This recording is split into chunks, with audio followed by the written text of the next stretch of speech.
Nagbabala ngayon ang Transportation Department o DOTR na paparusahan ang mga taxi at TNVS drivers na mahuhuli at mapapatunayang nangiisnab na mga pasahero o yung mga nagka-cancel ng biyahe lalo na ngayong holiday season. At ang gate po ng DOTR, hindi dahilan ito pong malalang traffic para tanggihan ng mga driver ang mapasahero dahil tungkulin nila ito sa mamamayan at ang iyang pagiging driver ay sa ilalim po yan ng public interest. Samantala, magsasagawa naman ang kagawaran ng public consultation para talakayin ang surge pricing na karaniwang ipinatutupad ng mga kumpanya ng TNVS tuwing holiday season. Kunin natin ang live report ni Erlo Bringas. Erlo. Alex, tiniyak ngayon ng Department of Transportation sa mga kababayan nating commuter na papanagutin nila yung mga taxi driver, maging yung mga driver ng TNVS na nagka-cancel ng biyahe o kaya naman iisnabin sila sa kalsada. Sabi ng DOTR, hindi raw ito karapat dapat lalo na ngayon kailangan ng mga kababayan nating commuter ang masasakyan lalo na anumang oras dahil ngayon ay holiday season. Inatasan na ni Transportation Secretary Giovanni Lopez ang Land Transportation Franchising and Regulatory Board o LTFRB na parusahan ng mga taxi at TNVS drivers na nagka-cancel ng book trips lalo na ngayong holiday season. Ayon kay Transportation Secretary Giovanni Lopez, sulaan nilang dahilan na mang-snub ang mga taxi driver ng kani-kanila mga pasahero. Ang pagiging driver nila ay isang public interest at may mataas na obligasyon at responsibilidad.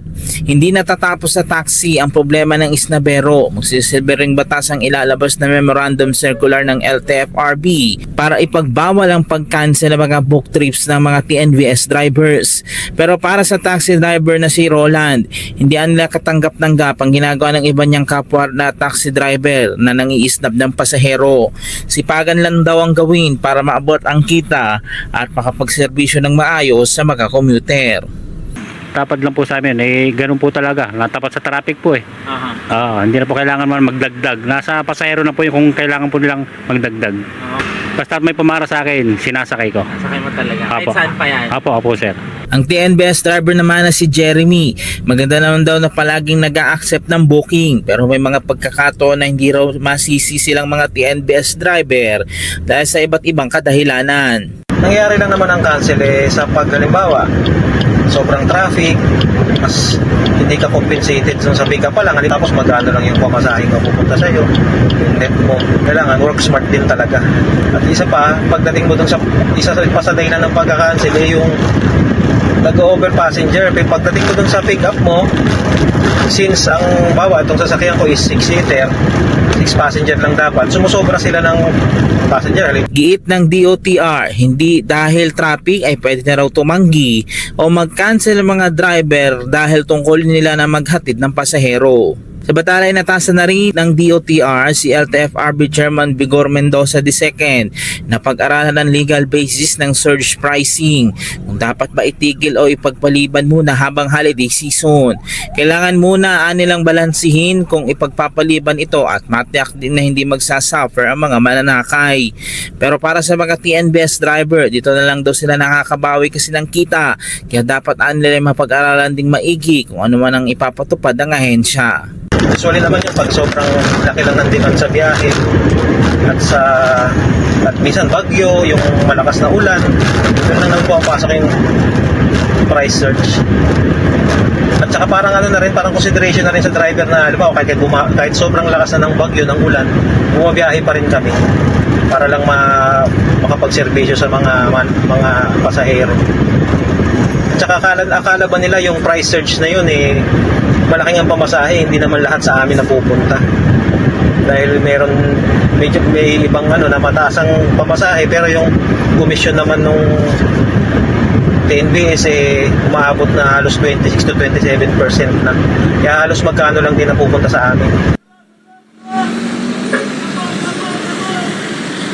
Samantala, Alex, magsasagawa ng public consultation ang Department of Transportation sa December 10 kasama ang mga TNBS company para talakayin din itong surge pricing. At inatasan na rin ng ahensya ang mga TNBS operators na magsumite ng kanilang listahan ng mga driver na madalas mag-cancel habang i-activate naman ng LTFRB yung kanilang hotline na 1342 para sa mga pasahero na nais na makapag-report o maka-encounter ng mga nagka-cancel ng booking o kaya naman nang-i-snub na taxi driver. Wala pang malinaw na guidelines sa ngayon kung ano yung posibleng kaparusahan nitong mga taxi driver at TNBS driver na mapapatunayang nang-i-snub o kaya naman nagka-cancel ng booking, lalo na ngayong kinakailangan nga dahil ngayon ay napakaraming tao sa labas dahil sa holiday season, Alex.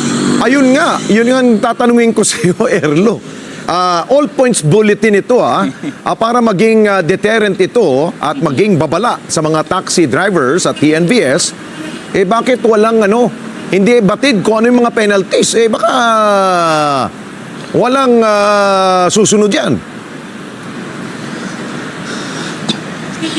Well, Alex, yung mga nagdaang polisiya ng LTFRB, kung hindi ako nagkakamali, pwedeng makansela yung mismong prangkisa ng taxi driver kung paulit-ulit na gagawin yung pang-i-snub doon sa mga pasahero o kaya naman isasakay nga niya yung pasahero, manghihingi naman ng karagdagan dahil nga sa ang katwiran traffic naman o aksaya sa gasolina dahil sa napakalayo. Pero ibabalangkasin pa raw ng LTFRB yung kung ano yung naayon na polisiya para nang sa ganun ay hindi rin na kumbaga talagang matatakot din yung ibang mga driver na gumawa ng kaparehong senaryo. Pero magkagayon man, kahit muna ng LTFRB yung mga commuter na makakaranas ng ganitong eksena sa lansagan na i-report sa kanilang hotline o kaya naman i-chat sa kanilang social media pages, Alex. Kung di ako nagkakamali, marami ng mga reklamong ganun, no?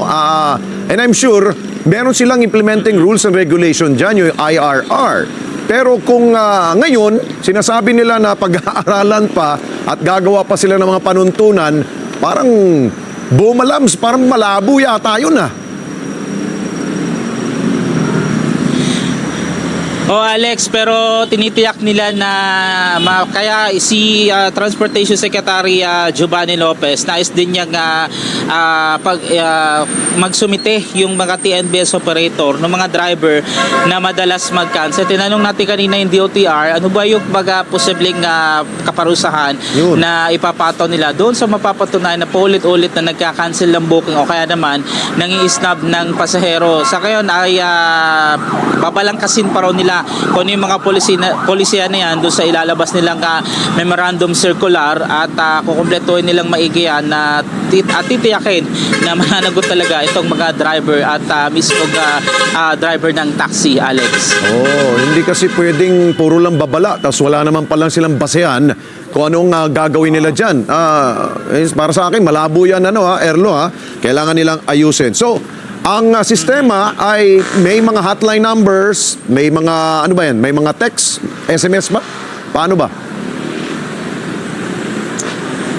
Actually, Alex, yung hinikayat nila dun sa hotline number na 1342, pwedeng tumawag yung mga commuter o kaya naman pwede nilang i-chat dun mismo sa page ng DOTR o kaya naman ng Land Transportation Franchising Regulatory Board. Lagay lang nila yung kumbaga summary nung insidente, yung mismong plaka nung sasakyan o kaya naman baka napicturean nila mismo yung mismong taxi na nang snub sa kanila sa lansangan. Pwede nilang ipadala din doon, Alex. Pero dapat bumuo sila ng parang adjudication committee kung sinong maglilitis o maghihir niyan para at least pantay, di ba, may due process. Dahil nga baka may ilang mga pasero, hindi ko nila lahat, na maaring sinisiraan lang nila yung taxi, yung driver, pati yung mga operator niyan, tapos hindi naman tunay na reklamo yon, di ba? Well, Alex, dadaan pa naman daw yan sa investigasyon ng mismong komite na kanilang itatatag. So, wala na rin naman na daw dapat na ipag-alala yung mga driver o kaya TNBS driver kung makaranas sila nung kaparehong insidente na i-report sila pero wala naman doon silang ginawang masama doon sa nasabing pasahero, Alex. Oh, at panghuli siguro, Erlo, pakibulong kay Secretary. Wag lang ngayong holiday season ha.